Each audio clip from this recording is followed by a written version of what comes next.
ip sa politika at hindi dapat nag-iipitan. O sir, nagsusumbong ako sa iyo. Kung hindi ako magsumbong sa iyo, magsusumbong ako sa Tulfo.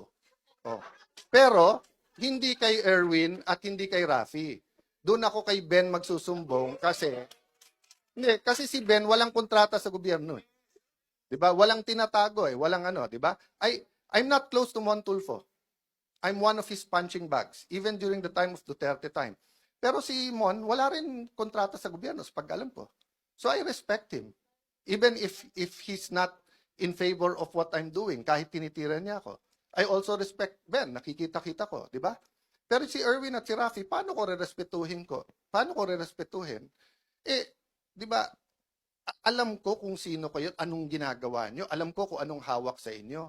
Tapos aaraw-arawin nyo ako sa media. Magdebate tayo, sabihin niyo yung topic, yung debate ng katotohanan, debate ng flood control, debate ng contractor, di ba? Huwag tayo magdebate ng kung ano-anong gusto niyong topic na nililihis niyo lang sa mga nangyayari. So again, mga kasama, tama yung narinig nyo, inuumpisahan na kami. Actually, to be fair ha, for a long time, Senator Amy and Senator Bongo, pinagtatanggalan din ng mga pondo. So, ang sabi nila, daan-daan bilyon ang para sa ayuda at hindi ito pwedeng gamitin sa pagpapamango, which is not true also. Nung simula nung nagkaroon ng oil crisis, nung simula nung Israel, open na silang may picture, may pangalan sa pagdidistribute eh. Pero okay lang kasi at least nakukuha ng tao. So don't get me wrong as long as yung mga pasyente na asikaso, it doesn't have to pass through my office. Ang problema, pumunta sa opisina nila, sila nagsasabi, pumunta ka sa congressman, senador. Pagpunta naman nila sa congressman, senador, ay dito sa congressman na to kasi kakampi ng Malacanang. Dito kakampi, di ba? So, let me address myself to Senator Win because paulit-ulit siya nung siya ang chairman ng Committee on Finance. Sabi niya, walang politika sa pondong to. And I believe him. I believe him. When he was chairman of Finance, sabi niya, walang politika, pare-pareho to. At yung amounts natin bilang mga senador, walang lalamang, pare-pareho tayo. O, Senator Win, you're now the Senate President. May DOH Secretary ka, namumuliti ka. O, the ball is in your hands, di ba? Pero papayag ba tayo? Sa atin, ano ba ang isang weekend? Pero yung may sakit na hindi matuloy yung CT scan niya, hindi matuloy yung MRI niya, hindi matuloy yung dialysis niya, that can be fatal, 'di ba? So sasabihin nyo kami namumulitika, yun ang ginagawa nyo. So sorry, mapupunta tayo sa politika because we have to fight the daily battles. But my point is strategy versus tactics.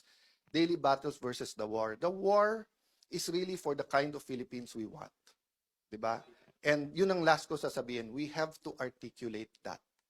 We have to articulate. So yung mga men and women of God na nandito ngayon na you will be speaking on those topics, pasensya na po kayo kung napunta ako sa daily battles. But that's what we're facing.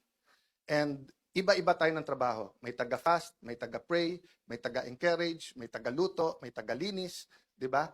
So, we're all part of that giant puzzle that the Lord has put. But as long as we said, Lord, use me, Lord, send me, I think we'll be okay. So sa lahat na nagpre-pray for us, lahat ng nagtatrabaho for us, guys, kayo yung inner core. So don't lose faith.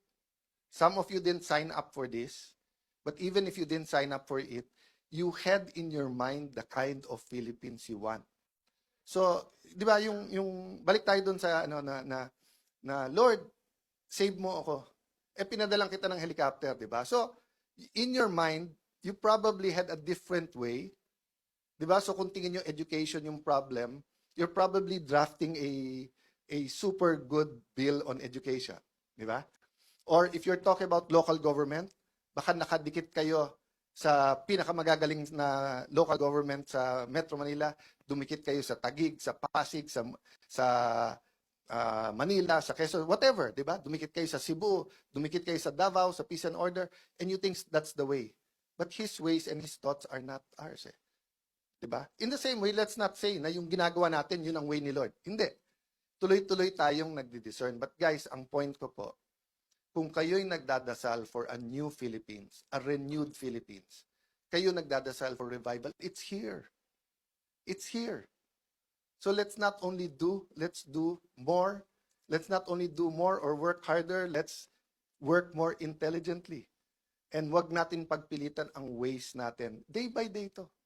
Every day pagtulog, Lord, thank you, wala pa kaming kaso. Thank you, Lord, may AX pa kami, wala lang MAIP. Thank you, Lord, nabuhay pa kami. Paggising sa umaga, ganun din. Di ba? That's what walking by faith means. Hindi mo kita, pero alam mong dadating.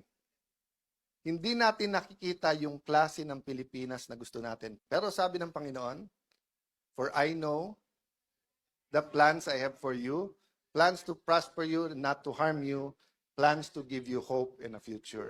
Good afternoon, everyone.